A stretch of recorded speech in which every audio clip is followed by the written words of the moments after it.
Assalamualaikum, jumpa lagi.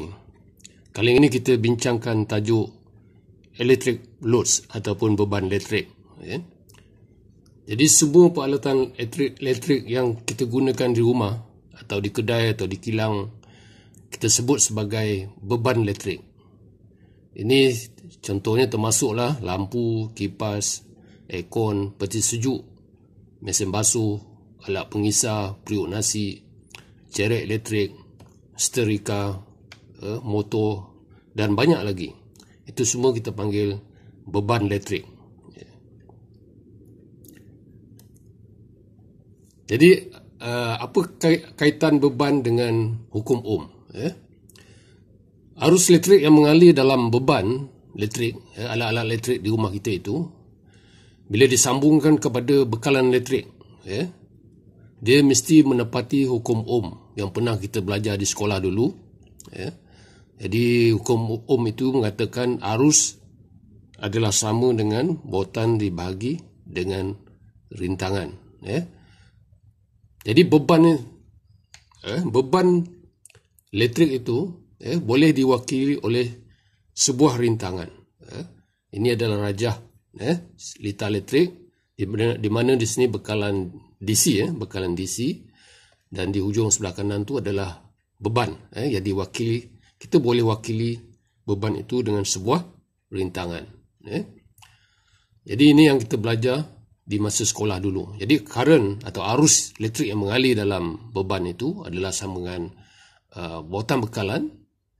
Kalau bautan bekalan itu 15 volt, jadi 15 dibahagi dengan rintangan, kita dapat nilai arus elektrik yang mengalir dalam beban tersebut. Jadi sebuah beban itu kita boleh wakilkan dengan nilai satu rintangan. Tapi sebenarnya sifat beban elektrik bukan sahaja ada rintangan. Sebenarnya beban elektrik kita boleh wakilkan kepada tiga sifat, tiga komponen, iaitu rintangan, resistance. Selalu kita gunakan simbol macam ni, mata gergaji tu. Kemudian yang kedua, inductance atau aruhan.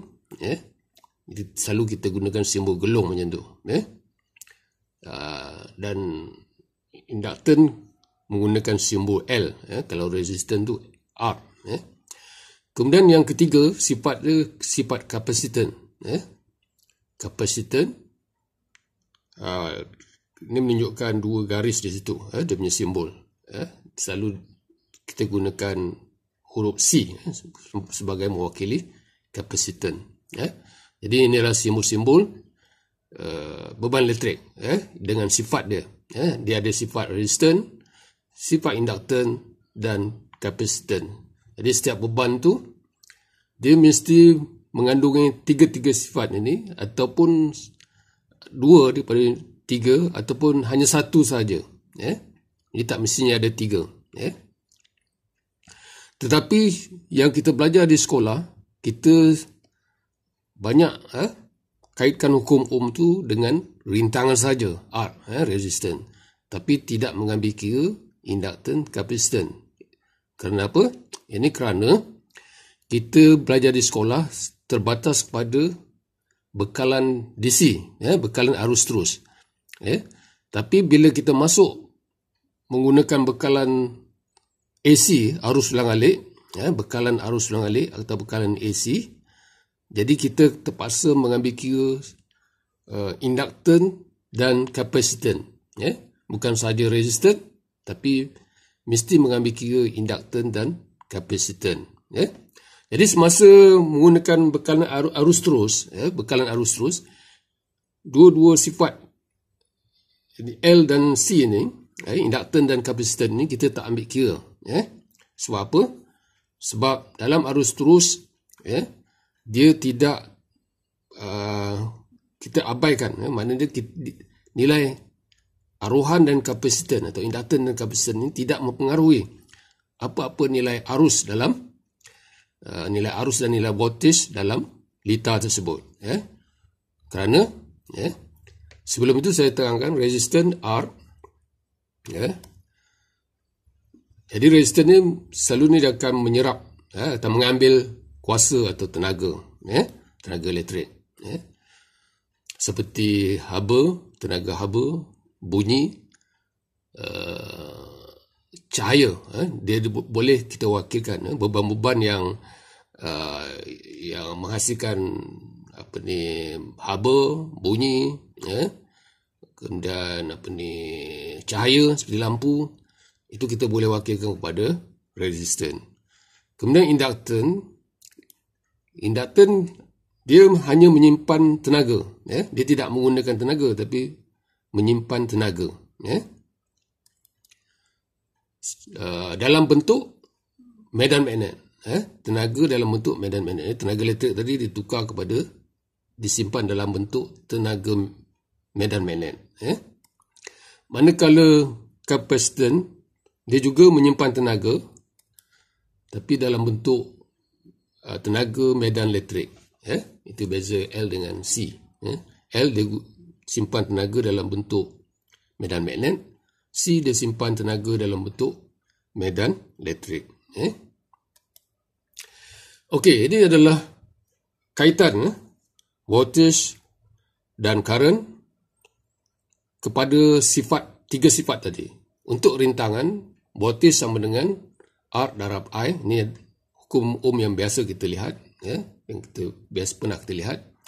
Kemudian induktan, voltage sama dengan voltage yang terarah dalam induktan tadi sama dengan L induktan, nilai induktan, darab dengan perubahan dI per dt, perubahan arus dengan masa.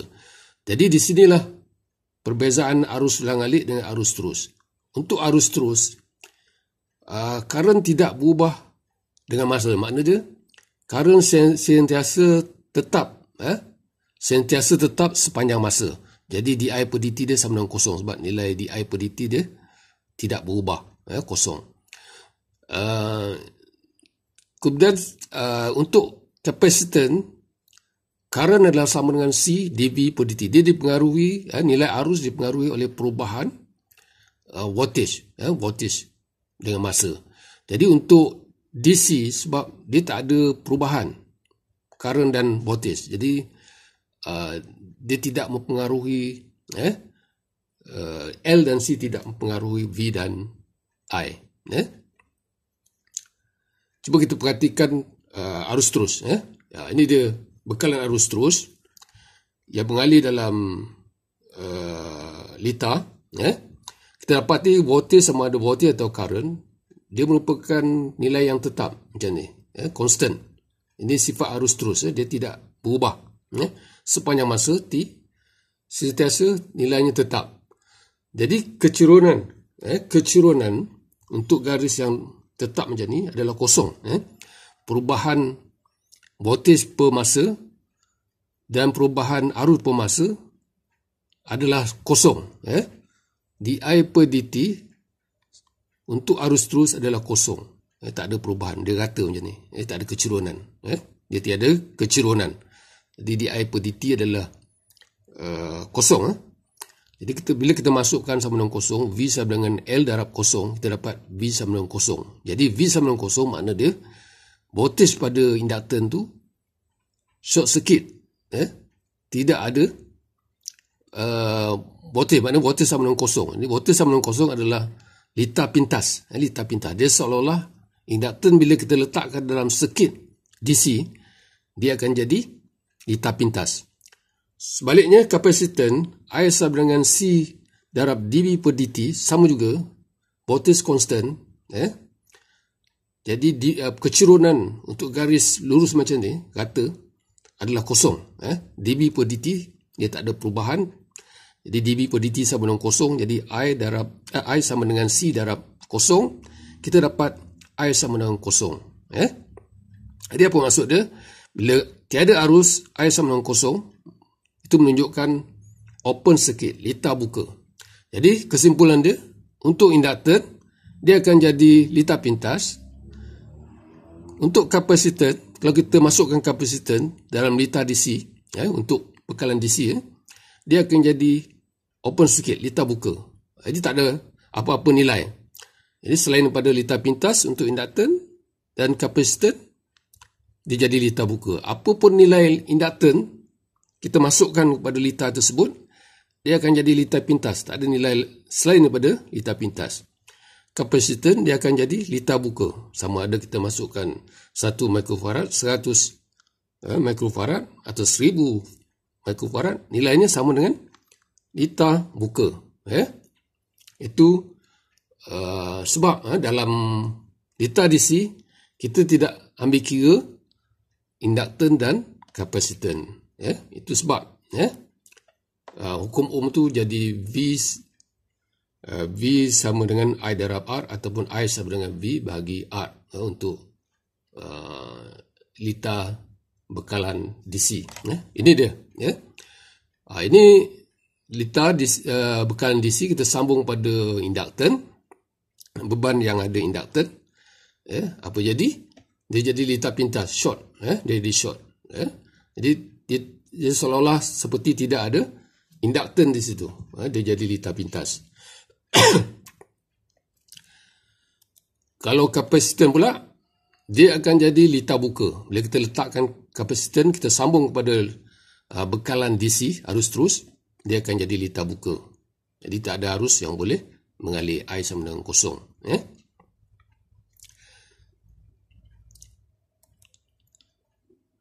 Okey, ini dia punya rumusan dia. Dalam litar DC kita hanya mengambil kira rintangan, sifat rintangan saja. Manakala walaupun dalam beban tu ada L dan C, kita hanya mengambil kira rintangan saja untuk bekalan DC. V sama dengan R darab I, ataupun I sama dengan V bahagi R. Sebab selain daripada itu, L ataupun C dia akan jadi short circuit ataupun open circuit. Untuk L short circuit, untuk C open circuit. Tak ada nilai lain. Tetapi bila kita masuk kepada bekalan AC, bekalan AC ini adalah bekalan AC, kita perhatikan dia punya voltage dan current. Andai kata yang merah tu voltage, jadi kita nampak dia sensor berubah. Nilai voltage sensor berubah. Begitu juga current, sentiasa berubah. Dia mengikut sinusoidal waveform, waveform sinusoidal, bentuk rupa sin. Jadi kita perhatikan sentiasa nilainya berubah. Tidak macam DC tadi dia garis lurus, constant. Tapi yang ini sentiasa berubah. Jadi apa maksudnya? Maknanya dia akan mempengaruhi nilai L dan C. Maknanya sekarang ni L dan C tidak boleh lagi short circuit dan open circuit. Dia ada nilai tertentu sebab dia punya dV per dt tu ada nilai, di per dt pun ada nilai. Jadi formula untuk sinusoidal voltage atau current ialah V sama dengan V maximum sin omega t kalau voltage, dan kalau current I sama dengan I maksimum sin omega t. Bila kita kebedakan dV per dt per di per dt, kita akan dapat sin akan jadi cos. Bila kita kebedakan sin, kita akan dapat cos. Cosine. Jadi ini dia. Bila kita gunakan AC source, tiga-tiga ni wujud. Resistance ada, kita kena ambil kira. L pun kita ambil kira. I pun kita ambil kira sebab nilai ni kita tak boleh abaikan lagi. Nilai di per dt ni bukan lagi kosong. dV per dt ni bukan lagi kosong.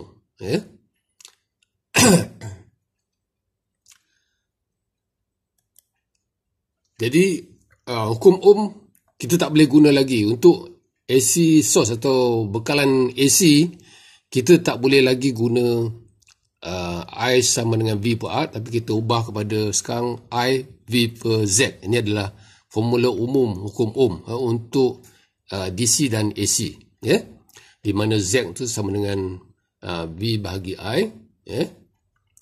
Ataupun dia Z tu adalah impedance. Dulu untuk DC kita ada rintangan, tapi sekarang kita tukar jadi impedance. Maksudnya impedance tu dia mengandungi resistance, dan juga JX ni adalah reaktan yang terdiri pada kapasitan dan induktan.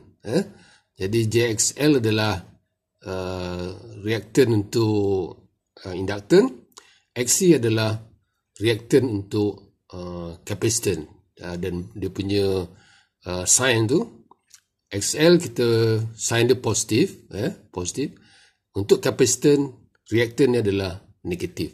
Ini adalah formula umum untuk impedance. Z sama dengan rintangan, reaktan induktan, reaktan untuk kapasitan.